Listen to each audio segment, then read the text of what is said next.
We do want to get straight to the race for the White House and outright lies. Donald Trump railing against the New York Times, blaming the Clintons and the media for fabricating stories. But with just 25 days until the election, could the damage already be done? Garrett Tenney joins us live from Washington with some brand new Fox News polls, and these were taken after the debate, right? After the second presidential debate, and one thing that they make clear is that as of right now, Donald Trump has a lot of work to do between now and Election Day.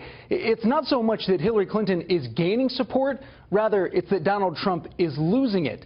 In the latest Fox News polls, which were done after the second presidential debate, Trump is down 4 points from where he was a week ago. Clinton now holds a 7-point lead in the race. There are still 25 days to go, though, and as we've seen this election, it's not a stretch to say almost anything can happen.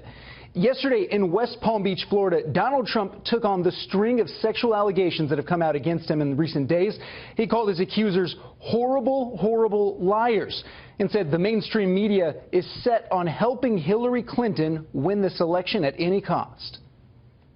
The slander and libels that was just last night thrown at me by the Clinton machine and the New York Times and other media outlets as part of a concerted, coordinated, and vicious attack. It's not coincidence that these attacks come at the exact same moment and all together at the same time as WikiLeaks releases documents exposing the massive international corruption of the Clinton machine. Yesterday, lawyers for the New York Times responded to the Trump campaign's threat of a lawsuit over the paper's story on 2 of the women accusing Trump of touching them inappropriately. Lawyers for the Times wrote in part, "The essence of a libel claim, of course, is the protection of one's reputation.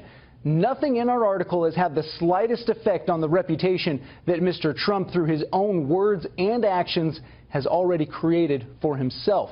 We should point out, though, Donald Trump maintains that all of the claims against him are false and that he will prove it sometime soon.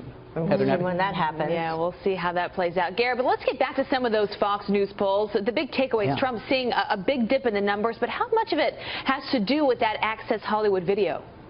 Well, it certainly seems to have played at least some small part in that dip. Likely voters were pretty split over the Access Hollywood video. 48%, though, said it was a deal breaker.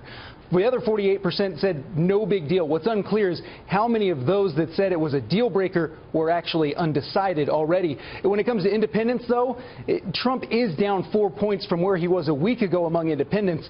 The silver lining here is that despite that, he's still tied with Hillary Clinton at 35 apiece. Yeah, Chris Starwalt had a piece on FoxNews.com, and he said, you know, it's an independent vote that wins elections. So we'll see. Swing states, it certainly does. Thank you, Garrett.